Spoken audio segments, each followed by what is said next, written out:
isolasi eliminasi. Jadi, tapi kemudian ada variasi-variasi nanti yang membedakan satu sama lain terkait dengan faktor penyebabnya. Jadi ada perbedaan sedikit-sedikit.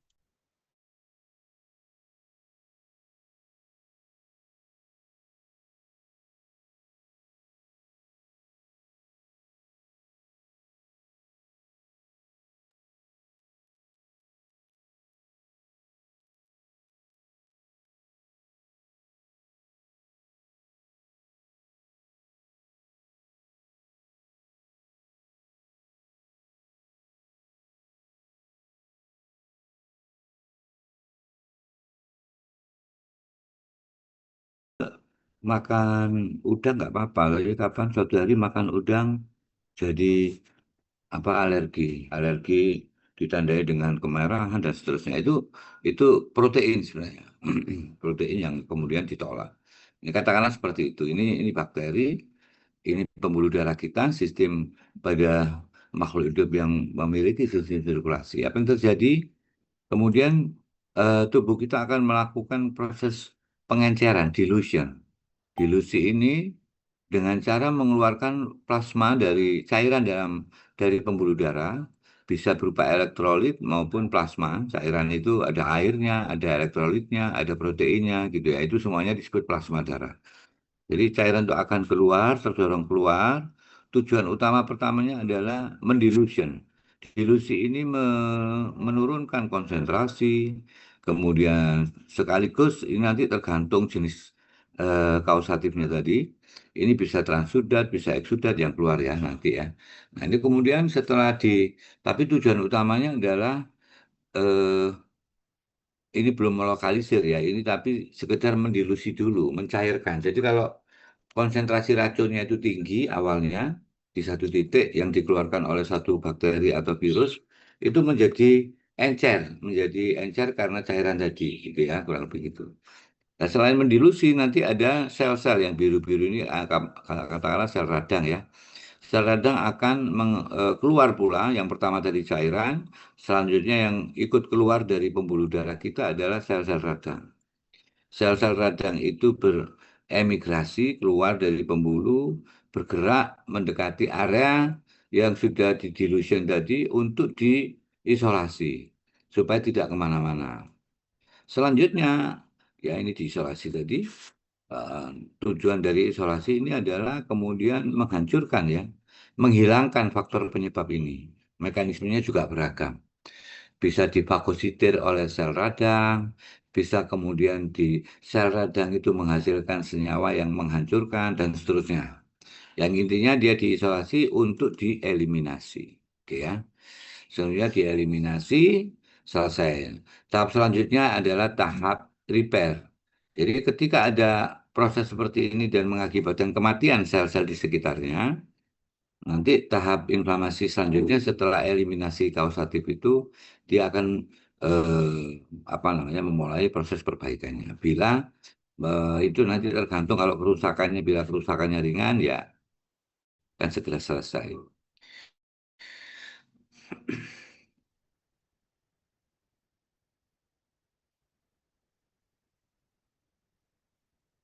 Jadi saya katakan di awal tadi bahwa peradangan itu merupakan bagian dari pertahanan tubuh kita, maka sebenarnya makhluk hidup tingkat tinggi itu tanpa mekanisme inflamasi itu bisa dikatakan apa namanya? Dikatakan sulit untuk bisa bertahan hidup di dalam aktivitas kesehariannya karena pada dasarnya di sekitar kita ini Anda setiap hari itu terpapar itu Anda menghadapi itu ada bakteri dari makanan, minuman, udara, mungkin memegang senyawa tertentu dan seterusnya. Yang itu terjadi hampir setiap hari.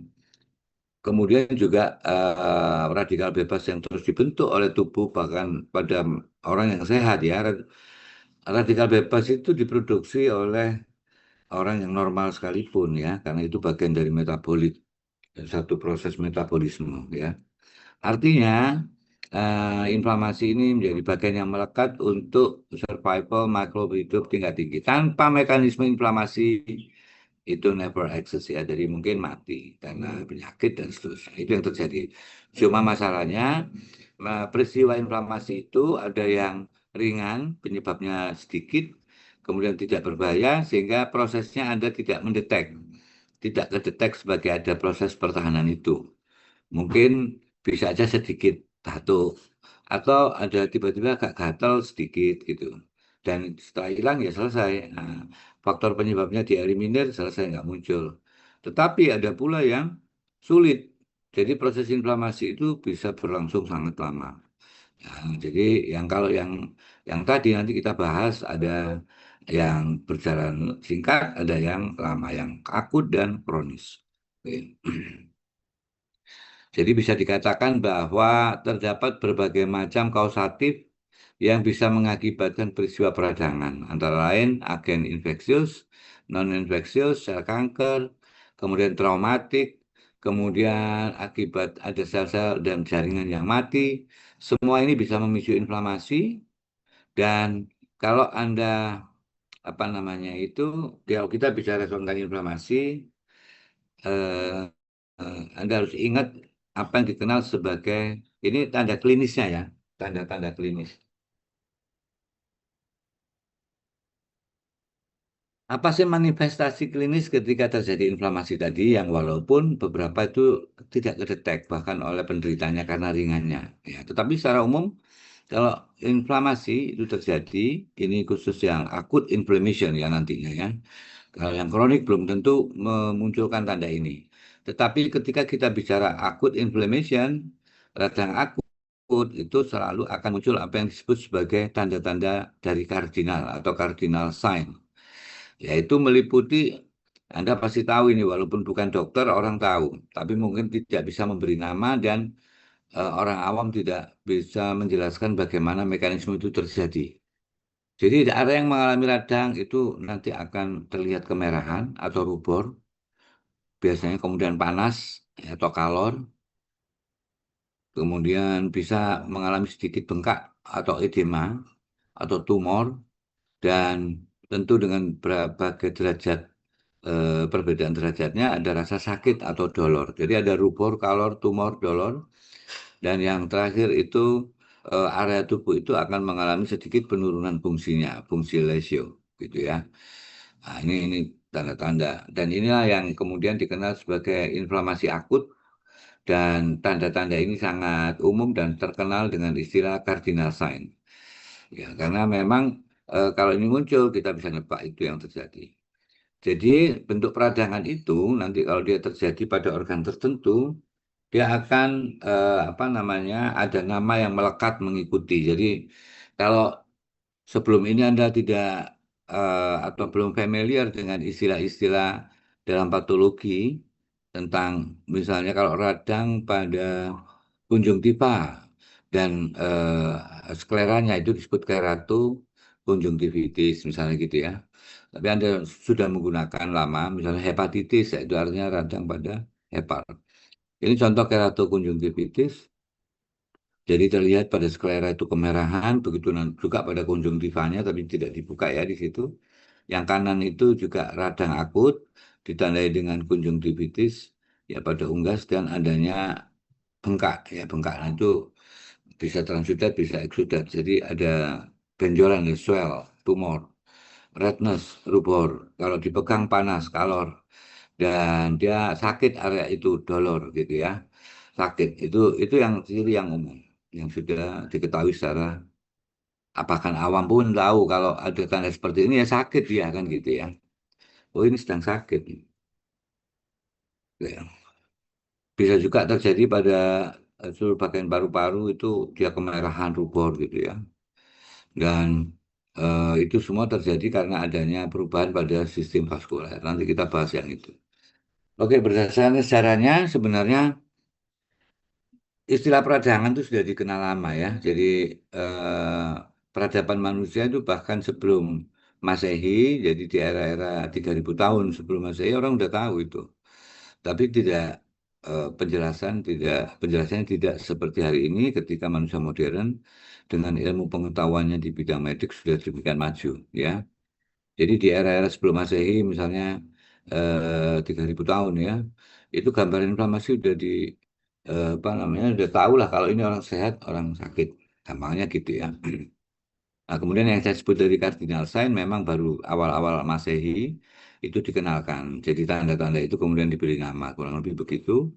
Dalam sejarah perkembangannya di tahun 1793-an itu ternyata eh, apa namanya manusia mengetahui bahwa oh radang itu adalah proses yang ada untungnya, menguntungkan gitu ya. Memang sakit, tetapi itu menguntungkan. Ya Anda kalau tahu ada budaya orang Indonesia atau Jawa khususnya itu keroan itu ya keroan. Keroan itu justru traumanya dibuat keroan itu ya. Jadi ketika badannya merasa kok gak enak ya, terus minta dikerok. Nah, itu menjadi pengobatan tradisional Indonesia. Jadi kerokan itu gimana itu penjelasan ilmiahnya? Atau relate nggak dengan pengobatan modern hari ini? Sebenarnya iya, masih relate. Jadi tujuan ketika orang mengalami, yang orang Jawa bilang, oh masuk angin, badan nggak enak, gitu. Kemudian punggungnya dikerok itu pakai minyak, beberapa minyak apa namanya gosok gitu. Kemudian dengan cara dilukai, dibuat apa luka gores pada kulit. Nah, tujuan memberi luka itu adalah memicu terjadinya peradangan gitu ya. Jadi mungkin dari situ kemudian ada respon peradangan, ada banyak mediator yang dikeluarkan, ada juga endorfin dan seterusnya. Jadi setelah dikerok itu orang merasa enak. Ya, sensasinya itu udah merasa ringan, apa yang tadi dikeluhkan itu ringan, bahkan yang agak jauh walaupun yang dikerok punggungnya mungkin hidung yang buntu agak berkurang kayak gitu ya. Oke, itu mulai diketahui bahwa peradangan itu ternyata menguntungkan. Baru di era yang lebih modern ketika eh, manusia sudah bisa membuat mikroskop dengan penemuan lensa, nah itu baru mulai diketahui penelitian pengamatan dilakukan pada level yang lebih kecil. Jadi rupanya, oh kalau radang ada perubahan yang sangat nyata di pembuluh darah, ya. Di era-era yang kurang lebih bersamaan di awal abad 19, di abad ke-19, itu artinya ketika teknologi mikroskop itu ditemukan, mulai diobservasi lebih jauh lagi. Ya termasuk tentang aktivitas sel radang fagositosis dari sel makrofag. Kemudian tanda kelima itu di dari dari tadi cardinal sign tadi. Awalnya kemudian tanda yang kelima itu baru diperkenalkan kurang lebih awal ya awal-awal abad ke-19 ya yang disebut sebagai fungsi lesio. Jadi itu bagian dari peradangan juga. Jadi kalau satu hari Anda jatuh kemudian gores luka abrasi yang luas di kulit di dekat area persendian itu juga sendi-sendi jadi kaku itu. Artinya fungsi pergerakannya menjadi menurun. Ya, fungsi pergerakan kita ini jadi menurun. Karena lah itu sebenarnya tujuannya adalah bagian dari proses pengobatan itu sendiri. Kalau kemudian di kulit Anda gerai terus, proses healing itu terus terganggu. Jadi robek lagi, robek lagi. Jadi dibuat kaku itu artinya kaku karena proses peradangan di daerah-daerah persendian, kulit yang terluka. Itu tujuannya memang kemudian penderita itu tidak melakukan banyak gerakan di situ supaya proses healingnya setelah inflamasinya berlangsung, proses penyembuhannya bisa berjalan dengan baik. Gitu ya. Nah, kemudian di era-era abad 20, semakin maju pengetahuan di bidang biokimia itu mulai diketahui berbagai senyawa-senyawa biologi kita atau mediator yang kemudian terlibat antara lain yang pertama ditemukan itu adalah histamin ya. Anda tahu ya histamin ya. Jadi histamin ini banyak terdapat pada sel mast, ya, sel mast atau mast cell. Satu sel yang berasal dari monosit, kemudian ada di jaringan. Dia ada banyak mengandung granul yang berarti histamin. Nah, histamin ini diketahui pada tahun 1927 itu terlibat erat di dalam proses peradangan, terutama di dalam mengakibatkan perubahan pada pembuluh darah. Nanti ya kita bahas nanti. Ya. Oke, selanjutnya saat ini telah semakin jelas Diketahui bahwa inflamasi itu adalah suatu rangkaian kejadian yang terorkestrasi dengan baik, yang melibatkan senyawa-senyawa kemoattractant. Jadi senyawa-senyawa kemoattractant yang dihasilkan tadi dari sel-sel yang terlibat nanti ya. Ada molekul vasoaktif, artinya molekul yang punya reseptor pada pembuluh darah dan mengaktifasi pembuluh darah, vasoaktif molekul. Kemudian ada pro-inflammatory dan inflammatory cytokine.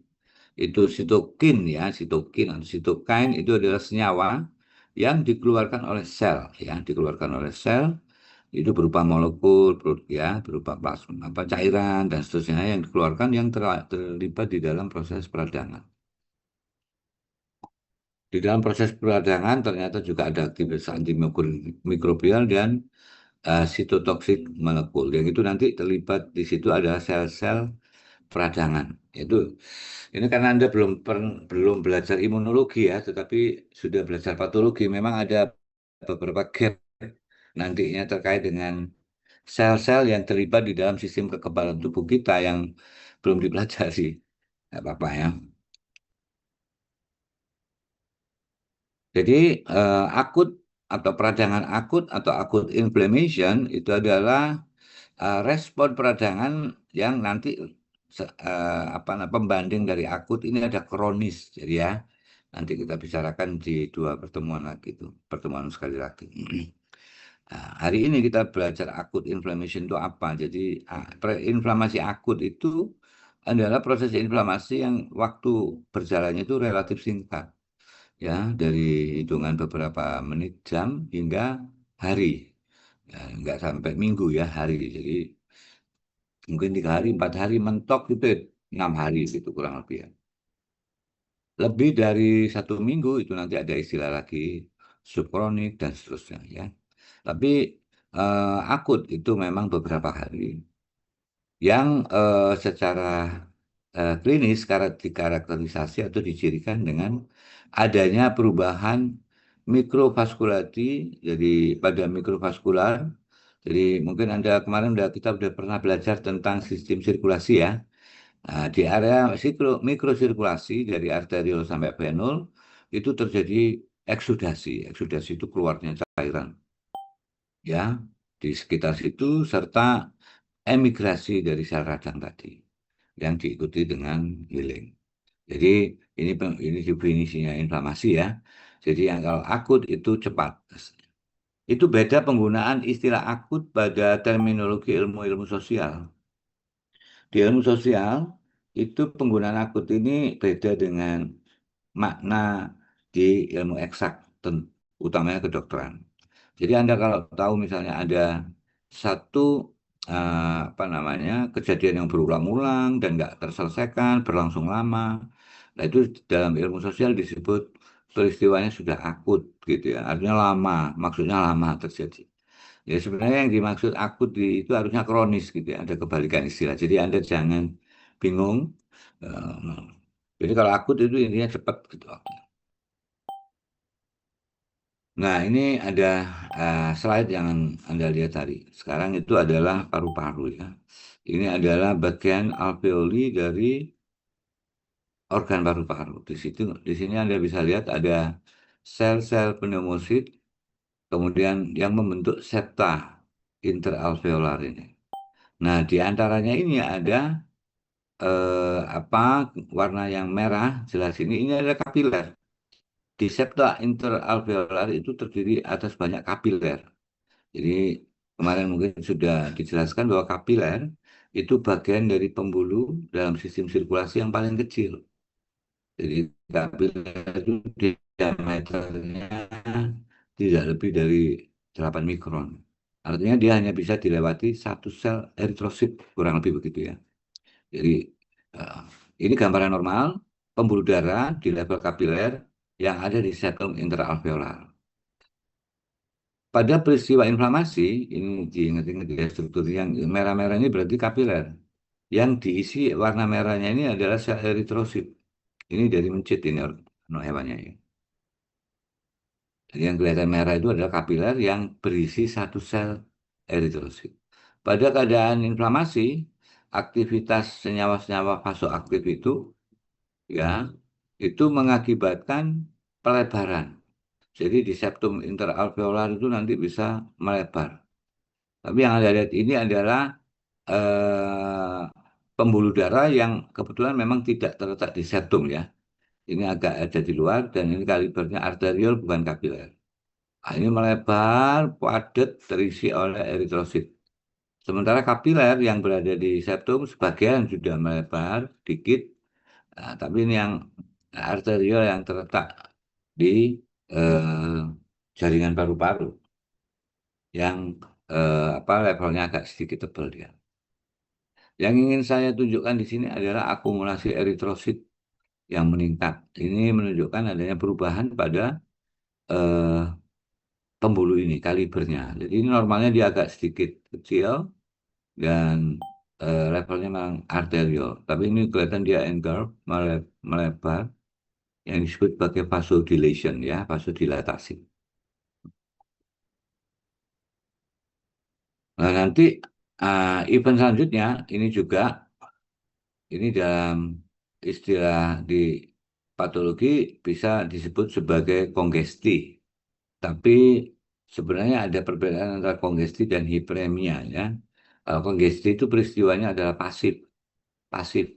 Jadi ada aliran darah yang kemudian kalau ujungnya dibuntu, yang satu ada area yang masuk darah kemudian ujung keluarnya itu diobstruksi, dibuntu itu, maka darah akan menumpuk pada aliran di belakangnya dan itu mengakibatkan pembuluh darah juga melebar.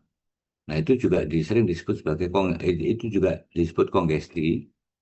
Nah, pada level mikroskopik memang sedikit sulit membedakan kongesti atau hiperemia. Hiperemia itu meningkatnya aliran darah ya akibat aktivitas dari pembuluhnya. Pembuluhnya itu melebar yang disebut vasodilation tadi akibat aktivitas sel-sel dan aktivitas sel itu terjadi akibat adanya paparan senyawa dari luar. Nah, di gambar yang ini selain eritrosit, Anda juga melihat sel-sel radang, leukosit ya.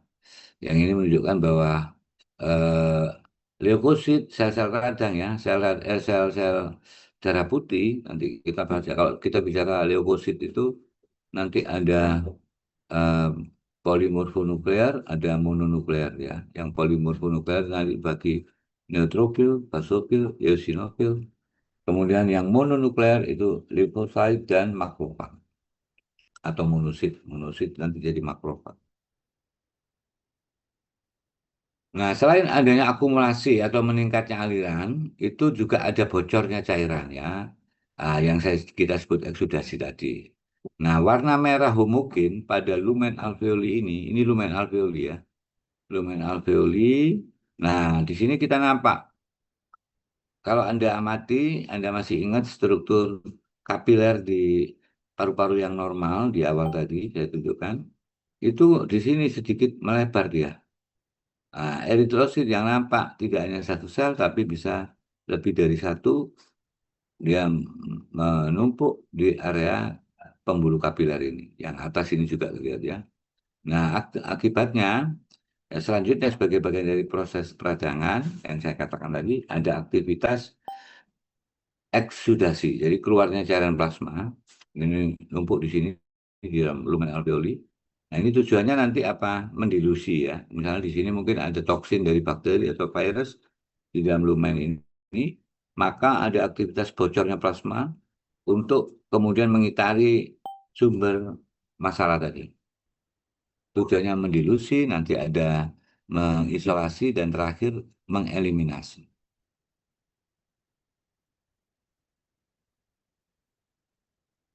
Kalau di slide sebelumnya ini, sel-sel radang itu masih berada di dalam pembuluh vaskuler, maka pada perjalanan inflamasi yang berlanjut, artinya penyebabnya nanti belum dihilangkan, itu nanti akan terjadi emigrasi atau ekstravasasi. Sel radang yang harusnya ada di dalam dan terperangkap pada pembuluh darah, sirkulasi, dia nanti keluar, menembus dan ya terlihat di sini, ini adalah arteriol yang di antara septal tadi, yang beda dengan struktur sebelumnya, di sekitar pembuluh ini telah numpuk sel-sel radang. Asalnya dari mana? Dari sirkulasi, dari darah yang beredar. Tapi kemudian dia keluar untuk melakukan tindakan isolasi yang tadi itu. Dia akan mengisolasi sumber bahaya tadi dan terakhir mengeliminasi dengan cara bisa memfagositir atau kemudian sel radang ini mengeluarkan senyawa yang menghancurkan kausatifnya dan seterusnya ya.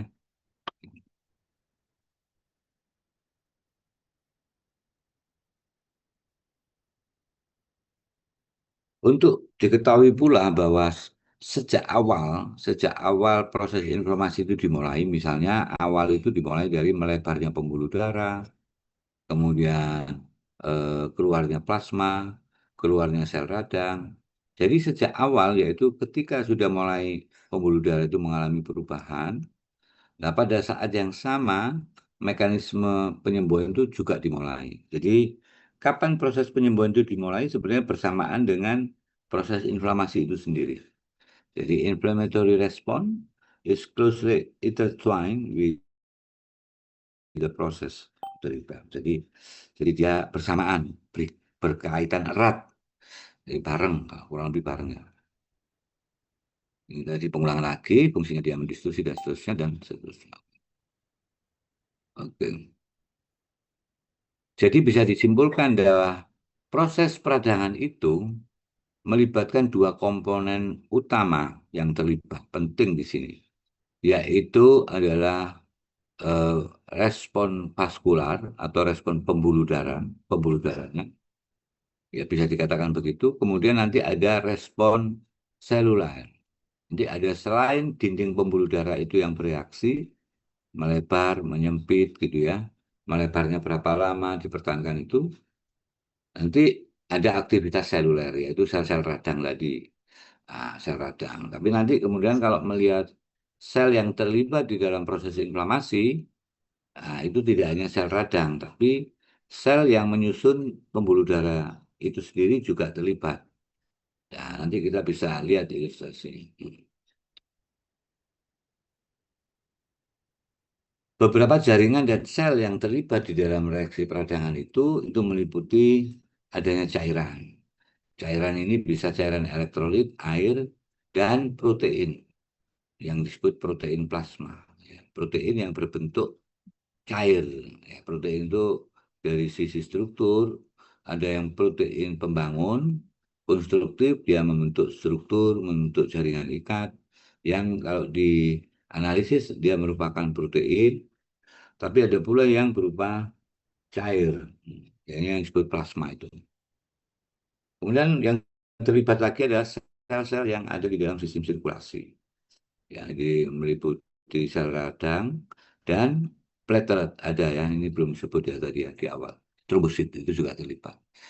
Kemudian pembuluh darah itu sendiri dan yang terakhir ada keterlibatan sel-sel di luar pembuluh darah yang membentuk jaringan ikat di bagian luar pembuluh darah itu lapisan paling luar tunika adventitia. Di situ banyak sekali apa namanya jaringan ikat dan sel-sel jaringan ikat.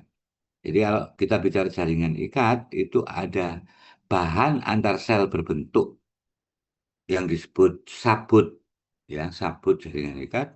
Tapi juga ada sel yang membentuk sabut tadi yang disebut sel jaringan ikat atau fibroblast biasanya, yang disebut gitu. Sel yang bersirkulasi ini ada neutrofil, monosit, eosinofil tadi sudah dibahas. Ada platelet ditambah di sini. Sementara sel-sel jaringan ikat itu dan yang ada di dalam jaringan ikat meliputi mast cells, sel mast ya atau sel mast. Kemudian eh, apa namanya eh, pembuluh darahnya itu sendiri. Kemudian fibroblast sudah ya saya sebut tadi limfosit dan seterusnya. Kemudian terlibat pula ekstraseluler matrik yang tidak berbentuk, yang amorf ya. Ada yang amorf itu dan yang berbentuk jaringan ikatnya maksudnya ya. Ada kolagen, elastin, adesif glikoprotein yang meliputi fibronektin, laminin, non-fibrilar kolagen, tanasin dan lain-lain. Serta bahan antar sel yang menjadi bagian dari jaringan ikat yang tidak berbentuk atau amorf yang disebut proteoglikan. Ini secara skematik kita bisa melihat inilah sel-sel yang terlibat di dalam proses inflamasi. Ada yang berada di luar pembuluh darah, sebagian besar ada di bagian pembuluh darah itu sendiri dan sel yang bersirkulasi. Yang di luar pembuluh darah ada tadi disebut mast cell. Ini berasal dari monosit yang kemudian mengandung banyak histamin, ada granul-granul. Jadi mast cell itu kalau dilihat dengan pewarnaan gimsa sederhana, itu dalamnya ada warna yang eosinofilik eh, yang khas, yang itu berupa granul yang berisi histamin. Ada fibroblas yang membentuk, ini fibroblas itu selnya berbentuk skoci, spindle shape, lonjong dengan ujung yang mengecil, ini fibroblas. Intinya nanti beragam, ada yang major, fibroblas ini kalau matang atau dewasa, itu disebut fibrosit, ya. Selain mast cell ada makrofag di luar itu. Makrofag ini adalah sel radang yang asalnya berasal dari monosit. Monosit, nah ini yang ini normal, sel-sel ini berada di luar pembuluh darah. Dan awalnya memang berasal dari pembuluh darah, ya. Jadi mast cell itu dari eosinofil misalnya, makrofag dari monosit, itu awalnya dari sini. Dalam keadaan normal, kemudian sel-sel ini sebagian kan keluar dan berada di luar pembuluh. Ya. Kemudian di dalam pembuluh darah dan isinya yang terlibat dimulai dari otot penyusun pembuluh darah. Yang ada ototnya ini tentunya adalah pembuluh mikrosirkulasi yang mulai dari arteriol. Dia memiliki satu atau dua lapisan otot poros. Kemudian ada basal membran, ya, selain otot poros, kemudian ada membran basal atau membran basalis. Ya, untuk diketahui ya, saya hanya merimain setiap sel epitel itu selalu dia berada atau melekat dengan pondasi adalah berupa basement membran. Yang kemudian di atasnya lagi ada endotel. Ini juga terlibat di dalam proses inflamasi serta sel-sel yang ada di dalam sirkulasi ini. Nah, ini gambar tadi, ini kalau yang tadi gambar ilustrasi, ini gambar nyata, sama masih di paru-paru tadi. Nah, ini adalah pembuluh darah, ini mungkin kategorinya masih venul. Kelihatan dia melebar, ya. Di sini memang nggak nampak ada akumulasi eritrosit yang berlebihan, tetapi ini melebar dan yang lebih penting, ini kapiler yang terpotong memanjang. Sulit ya, mungkin Anda bedain ya, ada kapiler, ini ada otot. Nah, kemudian yang di luar ini ada banyak sekali sel PMN, neutrofil dalam hal ini ya, banyak yang sudah keluar, yang sudah ekstravasasi di luar kapiler. Kalau kapiler itu ini ya, ini intinya endotel ini, untuk ini bagian sisi yang lain. Oke ya, ini gambarannya.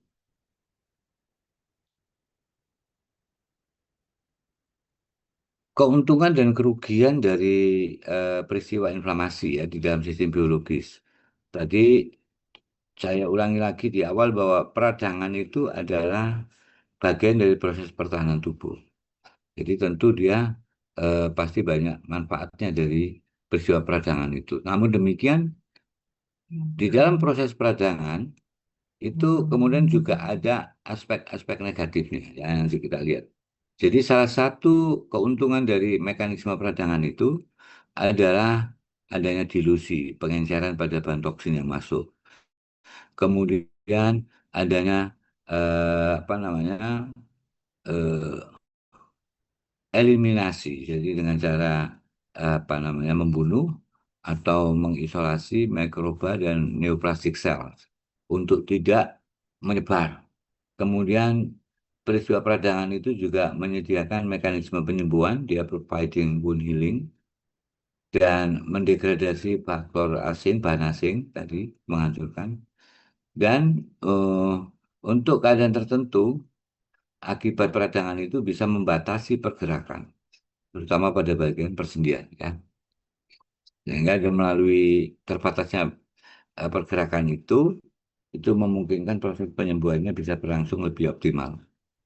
Namun selain hal-hal yang menguntungkan, inflamasi juga bisa membawa atau ada mengandung unsur yang merugikan dalam peristiwa itu.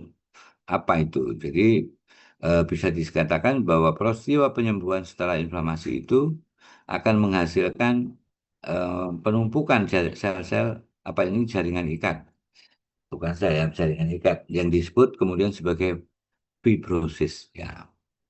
Ya, fibrosis itu kalau berlebih itu jelek gitu ya. Jadi fibrosis itu sebenarnya bagian dari proses pertahanan, bagian proses penyembuhan, di mana kalau terjadi sel-sel mati, di mana kemudian kuantitas jaringan itu menurun akibat sel yang rusak, maka ada mekanismenya itu sel yang aslinya akan diganti oleh stem selnya, tapi kemudian kalau tidak berhasil, maka ruang kosong yang awalnya ditempati oleh sel-sel aslinya itu diisi oleh sel fibroblast.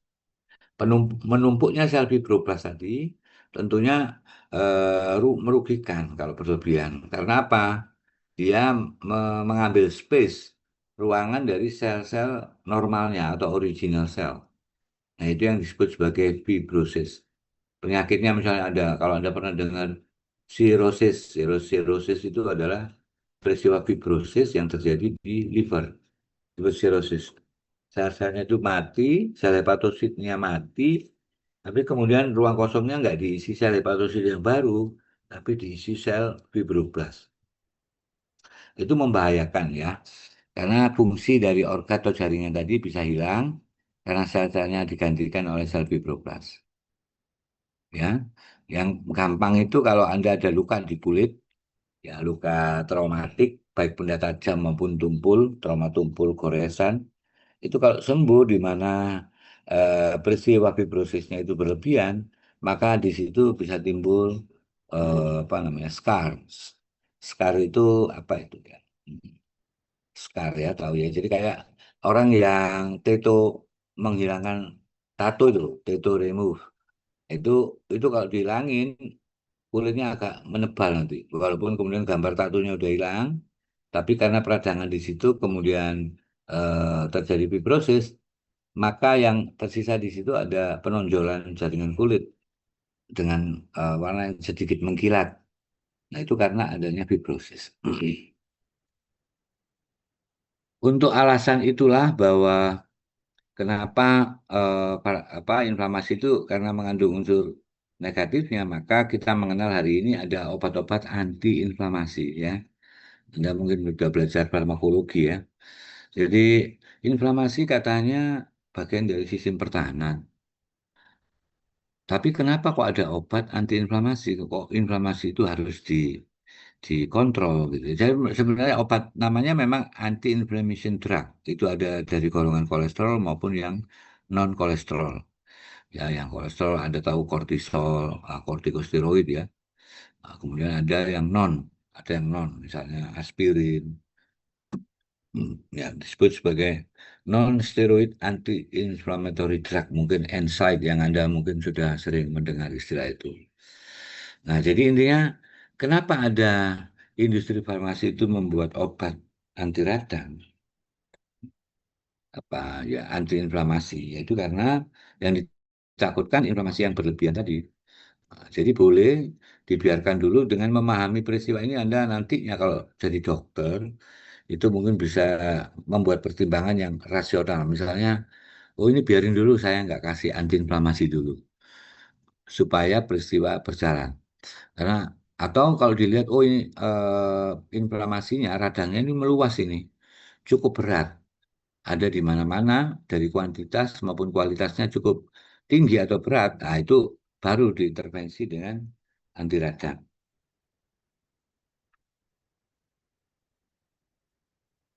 Perilaku masyarakat kadang-kadang ada yang mungkin karena tidak tahu atau umumnya mungkin tidak tahu ya. Ada yang merasa kalau misalnya faringitis masih ringan gitu ya, dia nggak mau minum obat apapun, ya termasuk antiinflamasi itu. Ya itu mungkin, tetapi kalau itu tidak didasari dengan alasan yang rasional itu juga malah bahaya gitu ya maksudnya. Ya memang bisa kalau radanya ringan, udah biarin deh hari ini ada faringitis kayaknya. Buktinya saya nelen sakit misalnya gitu ya. Udah saya nggak mau minum obat-obatan nanti ginjal saya rusak. Jadi biarin dia nggak minum misalnya. Nah itu kalau kemudian bisa recovery alami nggak masalah ya. Tapi kalau ternyata faringitisnya itu kausatifnya agak berat penyebab dilihat dari faktor penyebab, itu tidak memberi itu bisa mengakibatkan sakit yang berkepanjangan dari radang akut menjadi kronis, gitu ya. Dan yang terakhir kemudian bisa mengakibatkan pembentukan fibrosis di situ yang berlebih. Ya, oke nanti ini tadi masih pendahuluan kita nanti juga akan bicara tentang berdasarkan durasi yang sudah saya singgung di awal, bahwa peradangan itu ada yang kalau perjalanannya tidak lebih dari 1 minggu kurang lebih, nah itu disebut acute inflammation. Acute inflammation itu sebenarnya adalah suatu respon peradangan yang berjalan cepat. Jadi begitu terjadi ada invasi, dia langsung respon. Nah, gitu ya. Dan kemudian proses radangnya berlangsung singkat pula. Jadi dia responsif, cepat sekali apa merespon, tetapi kemudian juga segera menghilang. Jadi segera selesai dalam hitungan sebelum 1 minggu. Pada peristiwa peradangan yang akut itu selalu ada ciri-ciri yang utama yang menonjol. Di situ selalu akan ada ödem. Odema itu adalah keluarnya cairan dari plasma tadi ya. Dan ditandai pula aktivitas dari sel radang dari jenis neutrofil atau PMN. Begitu ya. Jadi kalau nanti Anda melihat gambaran histopatologi di praktek itu, kalau yang Anda temukan dominannya adalah sel neutrofil, ingat ya, neutrofil itu sering disebut juga sebagai PMN ya. Padahal kalau bicara polimorfonuklear PMN sel, itu harusnya di dalamnya selain neutrofil ada basofil dan eosinofil. Tapi banyak yang kemudian menggunakan itu secara sama. Jadi neutrofil itu yang dimaksud adalah PMN. Itu walaupun sebenarnya salah ya. Sebenarnya salah karena PMN itu di dalamnya termasuk eosinofil dan basofil. Yang ini yang saya maksud dominannya adalah neutrofil. Chronic inflammation, radang kronik itu eh, waktu kejadiannya lebih lama dan dipertimbangkan memanjang. Contoh, orang yang terinfeksi oleh TB, tuberkulosis bakterial ya. Itu dia mengalami radang yang kronis. Dan pada khusus pada kejadian eh, TB, tuberkulosis disease ya, itu ketika organisme yaitu dalam hal ini bakterinya, Mycobacterium tuberculosis, itu ketika dia masuk menginfeksi induk manusia misalnya, dia langsung modenya itu bukan dia tidak mengaktifkan sistem alarm yaitu peradangan akut.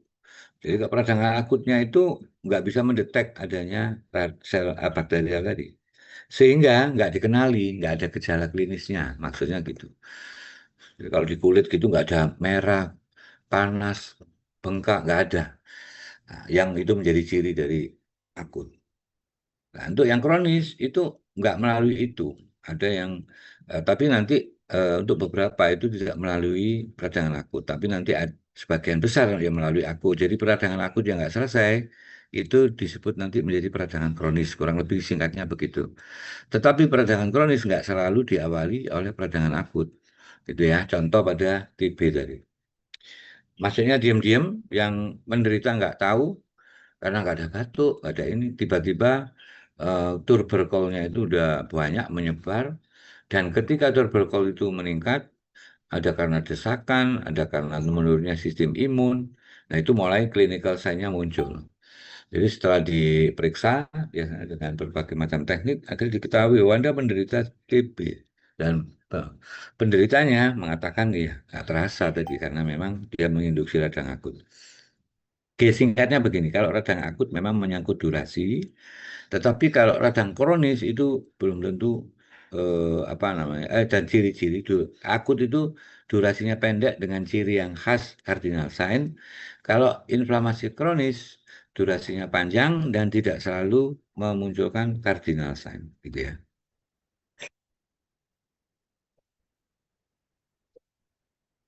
Oke, ya. Oke, itu apa namanya tentang radang akut. apa pendahuluan dari radang akut ini tadi. Ini sekarang kita masuk ke peradangan akutnya itu sendiri ya. Bentar saya.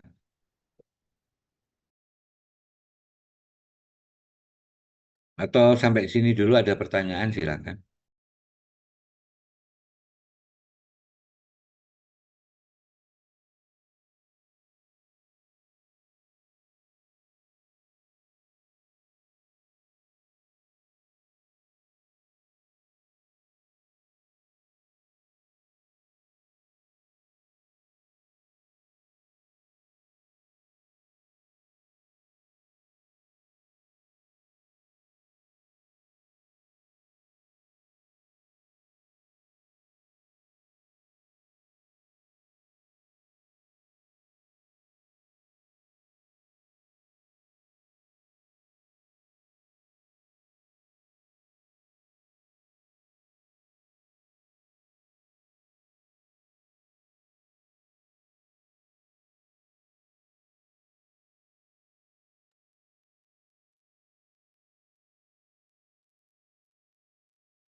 Oke, sekarang kita masuk peradangan akut itu sendiri.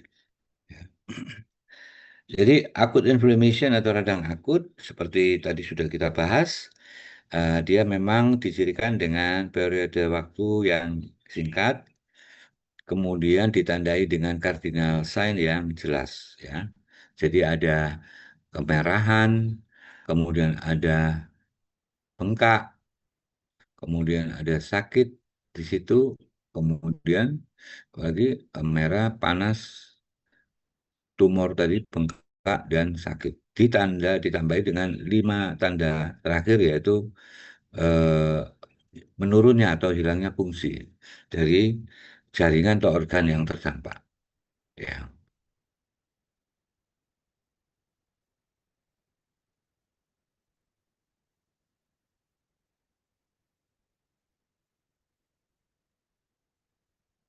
Tanda-tanda kardinal sign tadi, merah, bengkak, dan seterusnya, itu pada dasarnya adanya yang terpenting dalam peristiwa akut inflammation itu adanya 3 kejadian penting di sana. Mengapa kemudian ciri klinis itu muncul? Jadi kok merah ya, kemudian kok bengkak, kok ada sakit lah itu karena secara behind the scene-nya itu ada 3 event yang penting di situ ya. Yaitu pertama adalah perubahan dari vaskular. Ya, oke, yang kita bahas lebih dalam bagaimana kemudian eh, kok sampai bisa plasma itu keluar ya, gitu ya. Anda perlu berpikir itu. Kemudian bagaimana sel-sel radang itu kok bisa keluar dari pembuluhnya. Ini kita akan bahas nanti. Ya adalah perubahan dari kaliber atau diameter dari pembuluh darah. Itu yang pertama. Jadi kenapa itu kemudian mengakibatkan gambaran yang kemerahan tadi, rubor, pada area yang mengalami peradangan, baik di mukosa ataupun di organ, itu nanti tampak memerah. Jadi kalau misalnya Anda nanti nekropsi, kemudian membuka usus, kemudian mukosa dan bili usus itu kalau memang terjadi radang di usus atau enteritis, itu nanti merah semua. Jadi warna itu merah merata merata. Jadi merahnya lebih merah daripada mukosa normal. Karena mukosa normal itu sebenarnya banyak pembuluh darah di sana, warnanya condong ke pink atau lebih lebih pucat lagi, yaitu mukosa organ normal usus misalnya. Tetapi kalau dia mengalami peradangan akibat adanya perubahan diameter pembuluh, di mana tujuannya melebar itu adalah meningkatkan aliran, maka mukosa itu nampak merah. Yang itu disebut sebagai hiperemia. Ya, kita udah bahas itu di kuliah sebelumnya. Jadi kalau hiperemia itu, kalau mukosanya agak jelas terlihat, itu merahnya itu condong merah yang terang. Tapi kalau kongesti itu agak gelap sedikit. Itu bedanya, apa bedanya hiperemi dan kongesti? Gitu ya.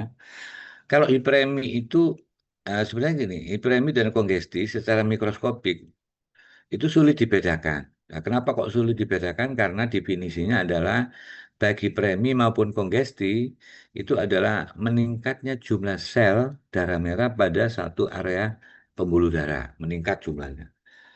Itu pada hiperemi maupun kongesti, kalau mikroskopik nggak bisa dibedakan, itu sulit ya.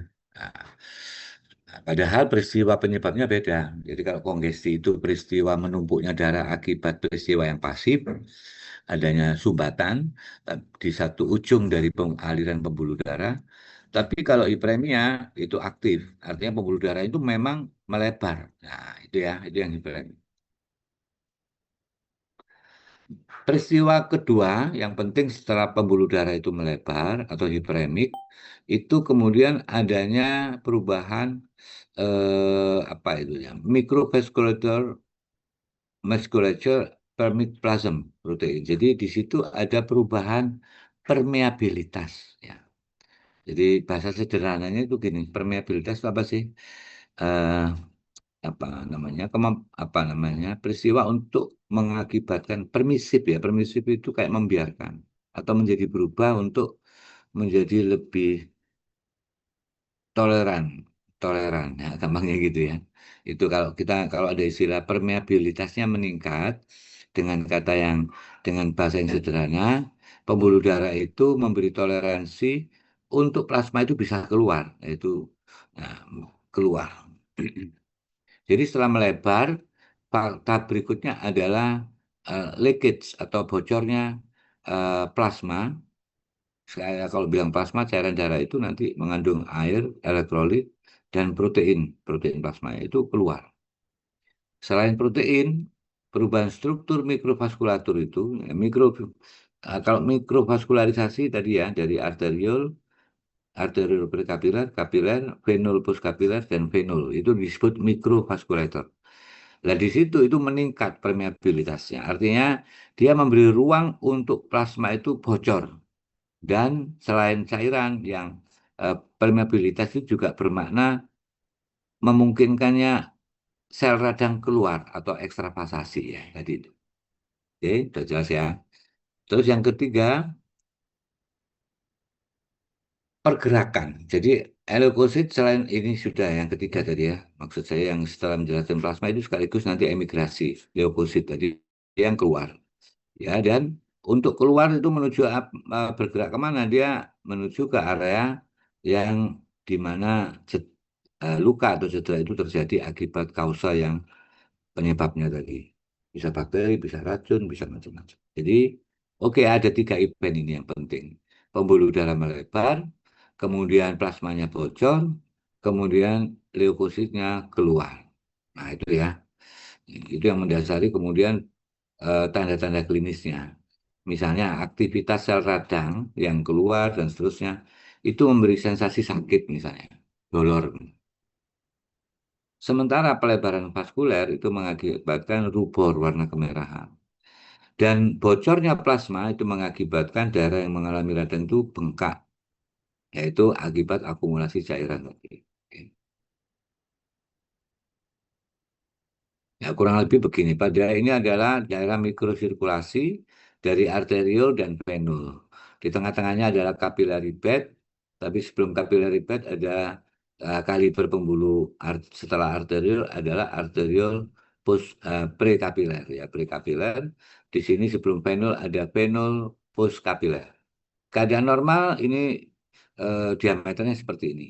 Tetapi pada peristiwa peradangan, seluruh bagian dari mikrosirkulasi itu melebar. Ya, melebar semua.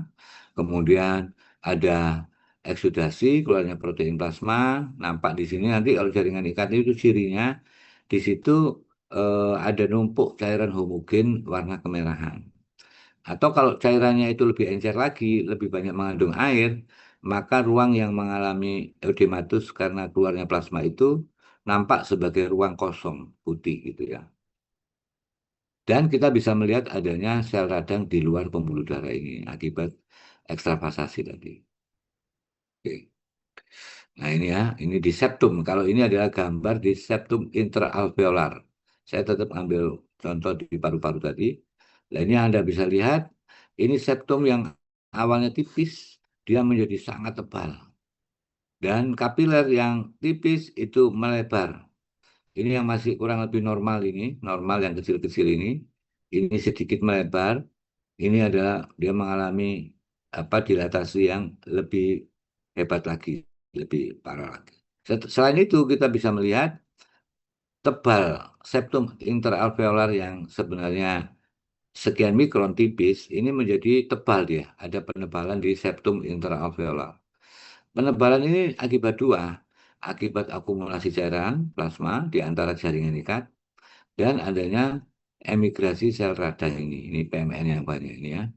Berarti ini radang akut gitu ya. Kalau Anda patolog itu tahu apakah dari jaringan yang dikirim, oh ini radangnya akut, apa kronis, apa subkronis dan seterusnya. Dari ciri-ciri yang nampak ini. Contohnya adalah kalau itu akut, yang dominan di sini adalah sel radang PMN atau neutrofil ya. Jadi Anda nanti anu loh ya, lihat-lihat lagi di histologi dulu apa bedanya sel PMN dengan sel limfosit misalnya. Ini limfosit, ini PMN ya. Nanti kalau mau pendalaman waktu praktikum bisa nanya ke Astos. Oh. Oke, sebelumnya kita perlu mengerti ya, mendalami istilah-istilah supaya nggak bingung ya. Tadi udah banyak hal yang diungkap. Jadi kalau eksudasi itu maksudnya adalah untuk menggambarkan peristiwa keluarnya plasma atau cairan dari pembuluh itu disebut eksudasi. Nah, sementara eksudasi itu cairan yang keluar itu bisa sifatnya berdasarkan berat jenisnya itu ada yang kental, ada yang encer. Kalau dia kental itu disebut eksudat. Ya. Kenapa kok cairan itu nampak lebih kental eksudat ya? Itu karena dia mengandung banyak protein. Nah, nanti mekanismenya beda nih. Kalau yang eksudat yang keluar, bocornya seperti apa? Nanti ada kita bahas. Jadi kalau eksudat itu cairannya condong lebih kental dengan berat jenis lebih dari 1,020 20 ya. Oke. Kemudian kalau cairan yang keluar itu relatif encer, mendekati air gitu ya, encer. Kalau eksudat itu gampangnya kamu air kamu tambah gula gitu diaduk lama-lama mengental, mengental. Semakin banyak gula atau garam yang Anda tambahkan, viskositasnya dia meningkat atau kekentalannya meningkat. Nah, itu eksudat. Nah, kalau di plasma darah kita yang mengakibatkan cairan itu kental itu akibat kandungan proteinnya yang disebut albumin. Transudat itu cairan yang lebih encer, yang keluar dari pembuluh darah, disebut transudat. Dengan berat molekul kurang dari 1,012. Kalau ini 20, ini 12 ya. Bahkan kurang di bawahnya. Nanti peristiwanya, transudat itu biasanya dia keluar melalui mekanisme yang Anda pernah dengar ya, peristiwa osmosis biasa, osmotik. Jadi ada peristiwa yang mendasari kalau transudat itu hanya perbedaan osmotik dan hidrostatik apa namanya tekanan pressure yang berbeda. Tapi kalau eksudat itu dia bocor tidak hanya karena perbedaan osmotik dan hidrostatik pressure, tetapi karena adanya meningkatnya permeabilitas. Jadi pembuluh darah cairan itu nggak hanya keluar merembes. Kalau gampangnya kalau melalui peristiwa osmotik hidrostatik itu ngerembes saja. Tapi kalau adanya perubahan permeabilitas itu maksudnya dindingnya itu bocor. Bisa karena yang alami itu karena endotelnya mengkerut satu sama lain sehingga celah di antara endotel itu melebar. Itu yang disebut interendothelial junctionnya melebar, plasmanya keluar. Jadi untuk mengeluarkan plasma yang jenis eksudat itu butuh sedikit apa apa namanya kebocoran di dinding. Tapi yang terjadi di kapiler ya nggak bisa di pembuluh darah besar. Kemudian edema istilah lain untuk menyebut ketika cairan baik eksudat maupun transudat itu menumpuk pada ruang interstisial semakin banyak. Jadi nyata terlihat. Bentuknya bisa eksudat, bisa transudat. Tapi kalau penumpukan cairan tadi disertai adanya sel-sel yang mati di situ, itu kemudian kita menyebut sebagai pus atau nanah purulen. Jadi kalau Anda suatu hari melihat nanah, ya, adanya pus, itu artinya kandungannya selain plasma, dia mengandung debris sel yang mati atau sel radang yang mati. Jadi mengandung banyak debris sel, yaitu kemudian disebut nana atau pus. Nah, ini gambarannya. Jadi ini ada di rongga perut akibat peristiwa gagal jantung sebelah kanan, maka muncul ini mekanismenya nanti ya.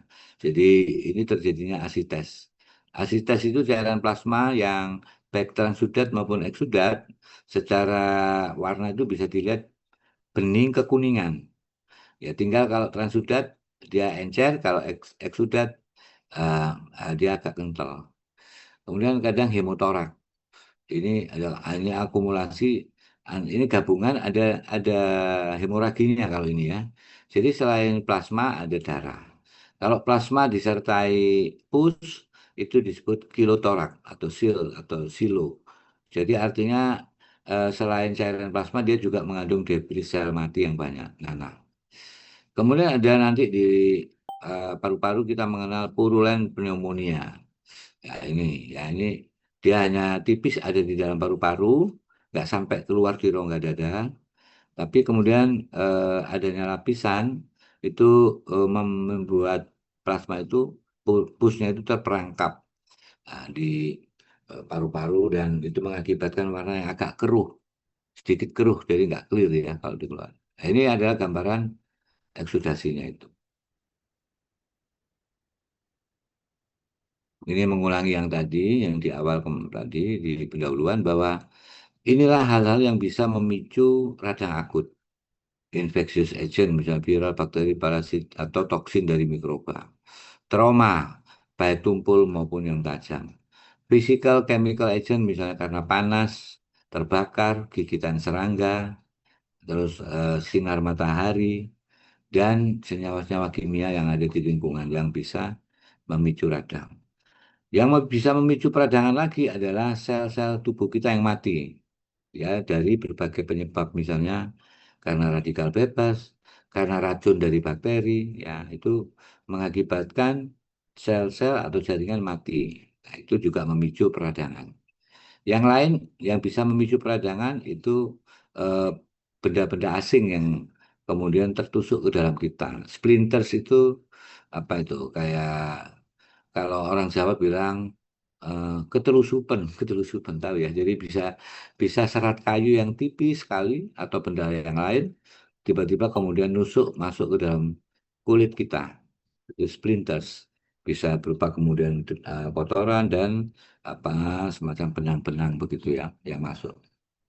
Kemudian yang bisa memicu peradangan akut yang lain adalah respon imun.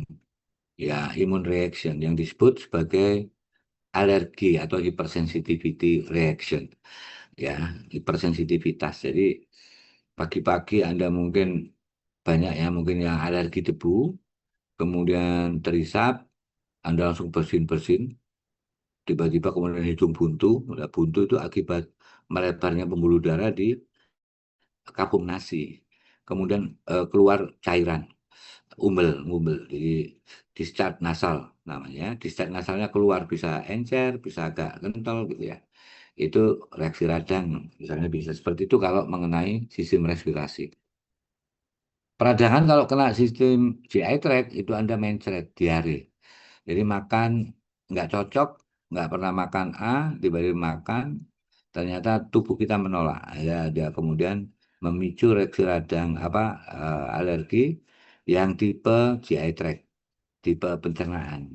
Bentuk klinisnya Anda akan diare yang probus, wah, belakang bolak-balik, ya.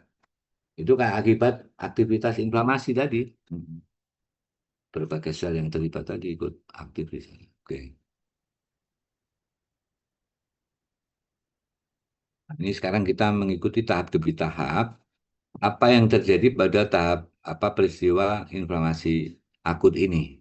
Yang pertama tadi adalah perubahan vaskulernya. Jadi ya, apa namanya melebarnya pembuluh darah itu loh ya, yang kita sebut tadi dilation, vasodilation.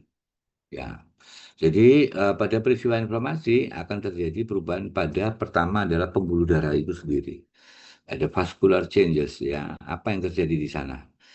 Normalnya pembuluh darah itu apa namanya eh, harusnya bisa pembuluh darah yang normal itu harus bisa menahan atau memerangkap skis dari baik plasma maupun sel, nggak boleh keluar normalnya ya.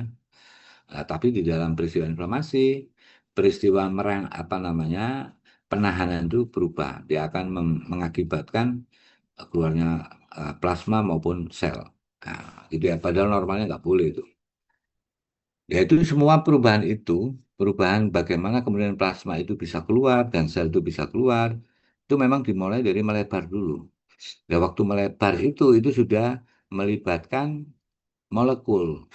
Jadi yang yang terlibat di awal itu bisa histamin atau nitrik oksid, itu dua senyawa kimia yang kalau dia banyak keluar di dalam tubuh kita, ya kan tadi histamin dari mast cell ya.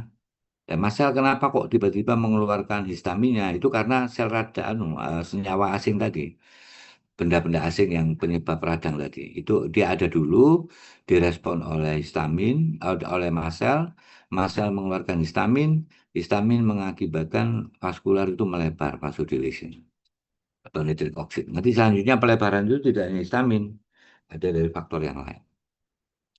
Dan itu mengakibatkan pelebaran pembuluh darah yang mendadak itu mengakibatkan aliran vascular flow itu menjadi lambat.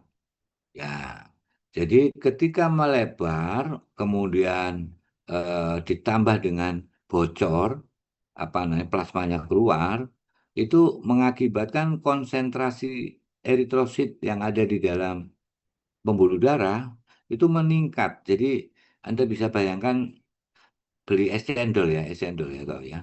Es cendol di dalamnya ada cendolnya, ada cairannya. Jadi kalau cairannya Anda minum duluan banyak, yang tersisa itu cendolnya yang banyak ya. Ya bisa seperti itu pembuluh darah kita itu. Setelah dia melebar dan kemudian bocor, itu mengakibatkan konsentrasi atau jumlah hitung darah merahnya itu meningkat ya. Meningkat artinya dia konsentrasinya meningkat. Nah kalau dia meningkat, sementara cairannya berkurang, itu alirannya menjadi melambat, yaitu yang disebut sebagai stagnasi aliran. Bergerak tapi lambat dia karena dia kekurangan cairan di level mikroskopik melambat ya. Jadi semua itu ada tujuannya. Jadi perubahan vaskuler ini tujuannya itu. Sorry ya. Tadi benar ya. Oke, ini ya. Oke, ini saya tadi udah saya sebutkan. Vasodilation itu oleh histamin dan nitrik oksid. Kemudian vasodilatation itu mengakibatkan permeabilitas tadi meningkat. Selanjutnya, peningkatan permeabilitas tadi mengakibatkan konsentrasi sel darah merahnya juga menjadi lebih tinggi, yang itu disebut sebagai stasis aliran. Ya, yang keempat ini ya. Nah, stasis develop dan ada tujuannya kalau alirannya itu menjadi melambat karena traffic jam tadi ya, kemacetan akibat lebih banyak sel darah merahnya daripada cairannya, itu ada tujuannya. Jadi perlambatan atau stasis itu nanti diharapkan bisa mengakibatkan sel-sel radang yang ada di dalam aliran itu juga ikut melambat mengalirnya dan memungkinkan sel-sel radang itu untuk melekat pada dinding pembuluh darah. Ya. Dan itu tidak hanya mekanik sebenarnya, tapi juga ada faktor-faktor senyawa yang terlibat dikeluarkan oleh seluruh bagian dari pembuluh darah untuk memerangkap sel radang untuk nempel, ya, untuk nempel di pembuluh dinding pembuluh darahnya. Oke, ini ada gambar ilustrasi, mungkin Anda akan bisa lebih mudah. Yang pertama adalah ini paru-paru dengan septum interalveolar dan eh, kapiler yang normal. Nah, ini kemudian ada kapiler dan arteriol yang kemudian melebar. Selain melebar, sudah terjadi eksudasi, keluarnya cairan. Dan itu mengakibatkan konsentrasi sel darah merahnya meningkat, padat. Nah, ini yang disebut stasis, ini sudah mulai stasis. Ya. Nah, oke, sekarang selain itu kita akan bicarakan sedikit bagaimana proses transudasi keluarnya cairan itu bisa terjadi. Ada banyak mekanisme. Yang pertama itu mekanisme tekanan osmotik dan hidrostatik. Ya, Anda harus tahu proses normalnya. Pada area mikrosirkulasi, tekanan hidrostatik dan yang diwakili dengan panah merah ini, dan warna biru panah hijau ini mewakili tekanan osmotik. Pada area arteriol, tekanan hidrostatik itu masih lebih tinggi dibandingkan tekanan osmotik. Ya, akibatnya net flow-nya out, darah itu mengalir ya, mengalir, rat gitu ya. Terus kemudian di sini mulai dia bocor karena apa, net flow out, out itu maksudnya plasmanya itu bisa terdorong keluar. Karena tekanan hidrostatik osmotiknya masih lebih rendah, darah yang keluar dipertahankan di sini. Jadi ada, nanti ini dalam peristiwa normal ya. Nanti di area kapiler itu balance. Jadi antara osmotik dan kapiler itu tekanannya balance kurang lebih 12 mm Hg ya. Tapi kemudian di area arteriol, venul itu tekanan hidrostatiknya menurun, tekanan osmotiknya meningkat. Sehingga hasil akhirnya net flow-nya adalah alir cairan itu akan masuk kembali. Inilah peristiwa ketika keadaan normal atau hemostasis. Pada peristiwa inflamasi, ingat bahwa pembuluh darah ini melebar, tekanan meningkat, di mana tekanan hidrostatik pada seluruh bagian mikrosirkulasi ini melebihi tekanan osmotik, gitu ya, ceritanya gitu. Sehingga tidak ada peristiwa masuknya kembali plasma di sini. Oke, ini peristiwa keluarnya plasma secara karena perbedaan osmotik dan hidrostatik. Jadi di sini nggak, yang bocor tadi nggak bisa kembali lagi karena sampai di area venul tekanan hidrostatiknya masih lebih tinggi dibandingkan tekanan osmotik, gitu ya. Oke. Nah, ini yang normalnya 32 mm Hg, yang di sini 12 mm Hg, ini tekanan hidrostatik. Nah, tekanan osmotiknya itu itu 25 mm Hg di kapiler, dan kalau tekanan hidrostatik itu melebihi tekanan osmotik melebihi hidrostatik, maka cairan masuk. Nah, ini kan masih tinggi. Di sini kita tahu bahwa tekanan hidrostatik terus tinggi sampai di area venul, melebihi tekanan osmotiknya, sehingga nggak ada plasma yang kembali. Itu yang disebut urgent atau bocor. Nah, peristiwa kebocoran itu ya formasi endothelial gap ya. Jadi yang kedua, peristiwa bocor itu bisa terjadi akibat kerusakan atau gangguan pada interendothelial junction. Jadi pembuluh darah kita itu harusnya tertutup sempurna oleh endotel. Tetapi ada peristiwa oleh senyawa radang tertentu itu bisa mengakibatkan endotel itu mengkerut yang bawah ini ya, sehingga menciptakan celah di antara endotel. Nah, ini memungkinkan darah juga plasma akan keluar, permeabilitas meningkat ya. Apa saja yang bisa mengakibatkan kontraksi endotel ini dan membuat gap interendothelial junction itu meningkat? Itu histamin, bradikinin, leukitrin, ya, neuropeptida atau substansi P ya. Dan biasanya perubahan ini banyak di area venul dibandingkan arteriol. Ya, ini mengakibatkan bocor. Tentu cairan yang keluar dengan mekanisme ini mengandung banyak plasma dengan berat molekul yang lebih tinggi dibandingkan yang perbedaan osmotik hidrostatik tadi. Ya, itu secara singkat nanti Anda bisa dalamin. Yang kedua, bocornya plasma itu akibat endotel yang rusak, injury ya. Jadi robek-robek gitu ya dia. Ini bukan tidak hanya interendothelial junction saja yang melebar, tetapi dinding endotel ada yang mengalami reksis. Reksis celah yang sempit, robek-robek ini memungkinkan bocornya lebih banyak ya keluar. Peristiwa ini bisa terjadi pada seluruh bagian mikrosirkulasi dari arteriol, kapiler maupun venul. Dan mekanisme bocor seperti ini biasanya terjadi akibat racun dari toksin dari bakteri atau virus, akibat luka bakar, akibat juga senyawa-senyawa kimia tertentu. Ya, jadi kalau kalau kemudian apa inflamasi yang disertai eksudasi akibat ini, biasanya proses pembentukan cairannya cepat dan akan dipertahankan lama di luar. Jadi bengkaknya itu lama. Bengkak aja nggak selesai-selesai, agak lama. hitungan hari. Tapi kalau dua mekanisme sebelumnya itu relatif cepat. Nutup lagi, itu kalau penyebabnya hilang, itu nanti kembali, OD-nya cepat kembali. Tapi kalau transudasi itu terjadi akibat peristiwa ini, maka bengkaknya relatif lebih lama. Karena itu dindingnya ini ada yang rusak ini ya. Kemudian ada pula yang bengkaknya atau transudasinya itu diperlambat. Jadi itu biasanya oleh paparan tertentu, misalnya ultraviolet atau bahan tertentu yang kemudian dia memicu apa namanya itu aktivitas dari sel-sel radang tadi lebih lambat.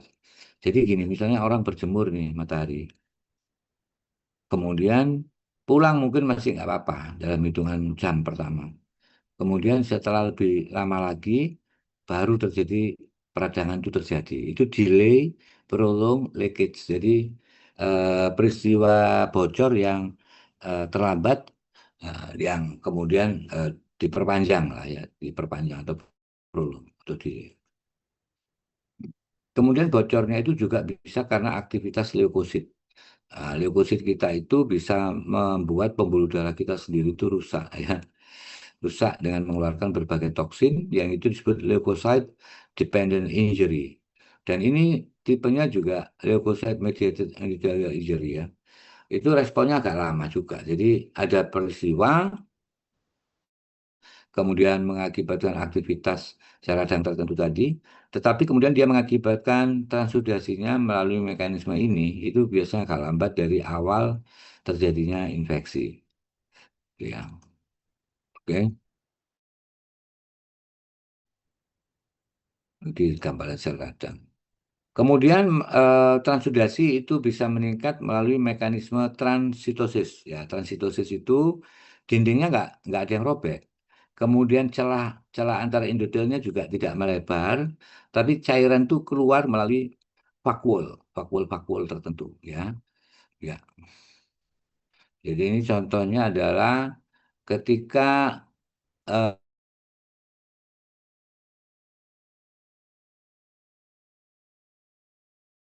tertentu vaskular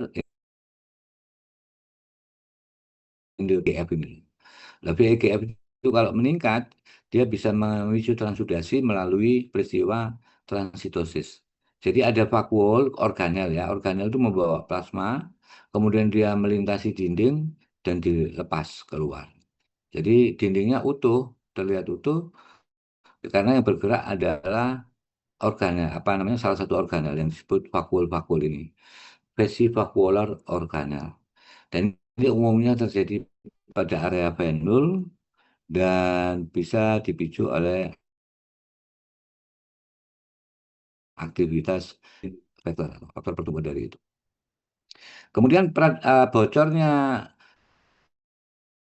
bocornya plasma di area peradangan akut itu bisa terjadi akibat ketika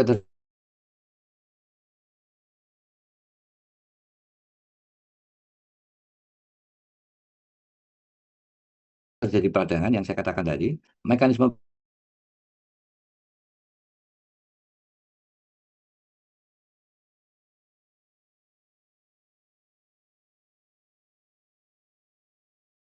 penyembuhan itu baru itu mulai dibentuk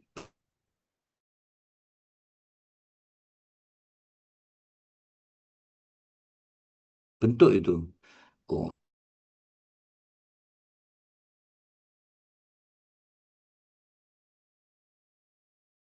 itu umumnya endotel juga belum matang sehingga celah atau endothelial junction itu relatif terbuka. Ya, di sini. Oke, oke, oke, oke. Baik ya, nanti karena besok itu apa namanya tema kronik itu nggak terlalu banyak. Nanti kita masuk event yang tadi itu adalah kejadian bagaimana cairan plasma itu dikeluarkan ya. Jadi rangkaiannya itu panjang, jenis cara mengeluarkannya juga beragam, di mana tujuan dari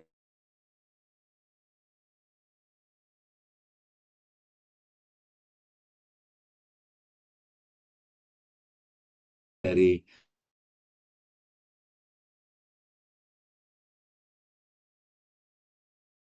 diskusi.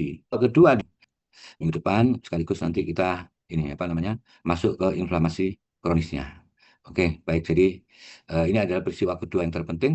Bagaimana sel-sel radang itu bisa keluar dari pembuluh darah yang rapat itu sampai keluar. Ya, nanti kok bisa keluar ya gitu. Kalau cairan sudah kita pelajari tadi bersama. Hmm. Oke, nanti ini halo, ini kelas B sudah bergabung ya, kelas B. Halo. Sudah dok, sudah. Oh, oke. Jadi besok minggu depan kalau ya ketemunya Rabu lagi gini atau gimana ya saya kurang tahu nanti. Nanti pokoknya kalau pas gabung ya nanti A B C D E ya. Oke, sebentar saya akan Nggih, dok. nanti ini apa share sebentar. Mana lagi ya? Oke,